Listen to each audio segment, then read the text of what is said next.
శ్రీమతే రామానుజాయ నమః. శ్రీ గోదాదేవ్యై నమః. శ్రీకృష్ణ పరబ్రహ్మణ్యై నమః.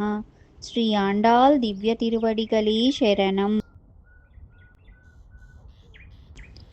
நாயகனாய் நின்ற நந்தகோபனுடைய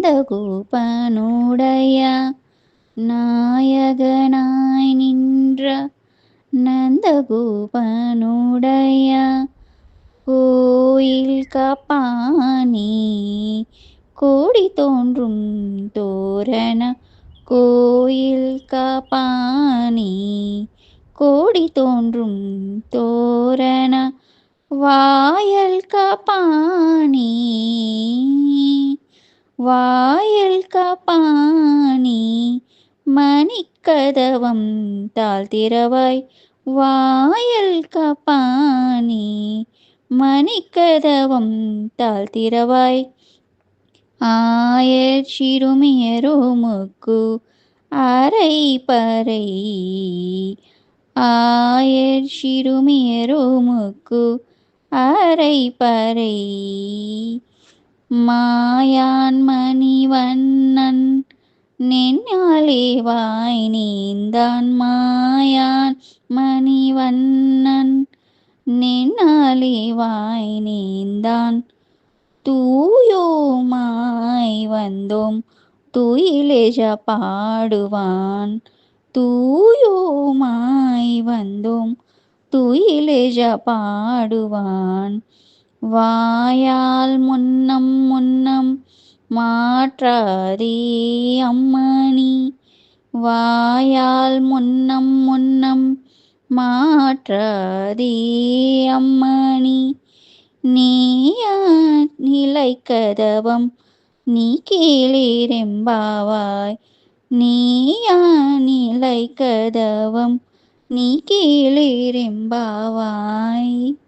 15వ పాసురంలో గోపికలను మేలుకొల్ముట పూర్తయినది. భాగవతోత్తములను ముందు ఉంచుకుని గాని భగవంతుని వద్దకు వెళ్లరాదు అనే సాంప్రదాయ విధిని అనుసరించి తనచే మేల్కొల్పబడిన గోపికలందరినీ సదాచార్యులను వెంటబెట్టుకుని నందగోపుని గృహం చేరుకుని ద్వారపాలకుని మేల్కొల్పుతున్నారు. భగవతాశ్రయం కన్నా భాగవతాశ్రయమే శ్రేష్టతరమని మన శ్రీయాముల్ల పితామహ నాదముని విలోక్య పితామహులైన నాదములను చూచైనను తనను కరుణించవలసిందిగా స్వామిని అర్థించారు. శ్రీ తిరుమంగయ్య ఆళ్వార్లు భగవంతుని ఆరాధించేవారి తపస్సును భాగవతులను ఆరాధించేవారి తపస్సు జయిస్తుంది అని సెలవిచ్చారు. అందువల్ల మన గోదాదేవి భాగవతోత్తములైన గోపికలను ముందు ఉంచుకుని నందగోపుని గృహమునకు వెళ్లి ద్వారపాలకులను ప్రార్థిస్తున్నారు. ఈ పాసురంలో నాయగనాయ్ నిండ నందగోపునుడయ్య కోయిల్ కాపానే, నందగోపుని గృహమును రక్షించేవాడా అని అంటున్నారు.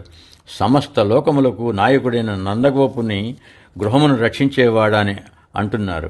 సమస్త లోకములకు నాయకుడైన శ్రీకృష్ణ పరమాత్మను నియమించే నాయకుడు కదా ఈ నందగోపుడు. శ్రీకృష్ణునకు నందగోపుడుని కుమారుడిని పిలిపించుకుంటే ఇష్టం. శ్రీకృష్ణునకు పరమపదంలో పారతంత్ర్యము అంటే ఇతరుల ప్రేమతో రక్షింపబడుట అన్నది లేదు.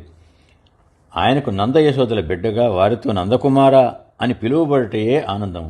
వారి ప్రేమకు ఆజ్ఞలకు బద్ధుడై రక్షింపబడుటే ఆయనకు ప్రీతికరము. నందునితో సంబంధం శ్రీకృష్ణునికి ఇష్టము గనుక మన గోపికలు ఆయన ఇంటికి వచ్చి కృష్ణుని ఇంటిని రక్షించువాడా అని అనకుండా నందుని ఇంటిని కాపాడేవాడా అంటున్నారు. వాస్తవమునకు పరమపదమున కూడా పరమాత్మ పరతంత్రుడే.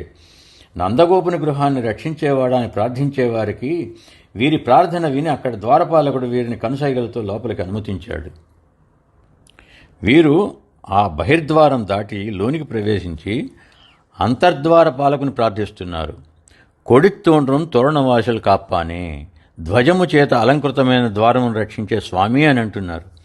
దూరభారాల నుంచి వచ్చే భక్తులకు తన ఉనికి సులభంగా తెలియటం కోసం నందగోపుని గృహం ధ్వజంతోనూ పతాకంతోనూ అలంకరించారట. గోపికలు ద్వారపాలకుని ప్రార్థిస్తున్నారు.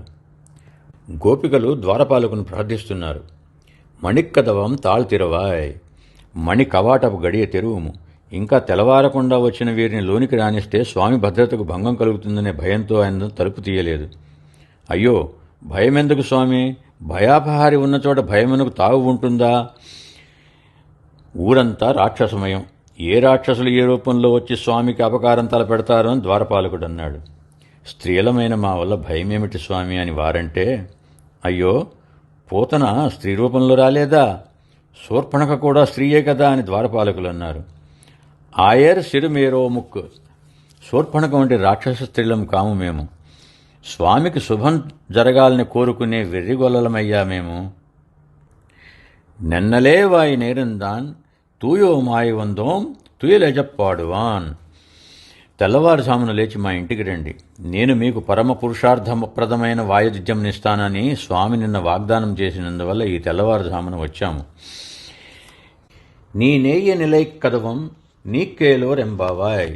మేము స్వప్రయత్నంలో పరమాత్మను పొందాలనుకునేవారము కాము. ఆచార్యుల ఆశ్రయం ద్వారానే పరమాత్మానుభవం సాధ్యమని విశ్వసించేవారం. నీవే మణికవాటమును తీసి మమ్మల్ని లోపలికి ప్రవేశపెట్టుము స్వామి అని ప్రార్థిస్తున్నారు. ఇక రెండవ భావార్థంలో గురు పరంపర ద్వారా పరమాత్మను అనుభవించుటే ముఖ్యమైన పురుషార్థంగా భావించిన వీరు శ్రీమతే విశ్వక్సేనాయ నమః అని పరమపదంలో శ్రీ వైకుంఠనాథుని సన్నిధిలో వేత్రహస్తులే రక్షకులుగా ఉండే శ్రీ విశ్వక్సేనుల వారిని మేలుకొలుపుతున్నారు. నాయగనాయ తిరుమంత్రమని ప్రఖ్యాతమైన అష్టాక్షరీ మహామంత్రమే పరమాత్మ నివసించే గృహం. శ్రీమన్నారాయణ అష్టాక్షరీ మంత్రమునకు రక్షకులుగా ఉండి ఆత్మకు పరమాత్మకు గల సంబంధమును విపులంగా తెలిపే ఆచార్య ధ్వజ తోరణములచే అలంకృతమైన గృహమును రక్షించే స్వామి లేవండి అంటున్నారు. తూయోమాయ్, పరిశుద్ధులమై వచ్చాం స్వామి. పరమాత్మను అనుభవించి ఆనందించడమే తప్ప వేరే మోక్షం కావాలనే కోరిక కూడా మాకు లేదు.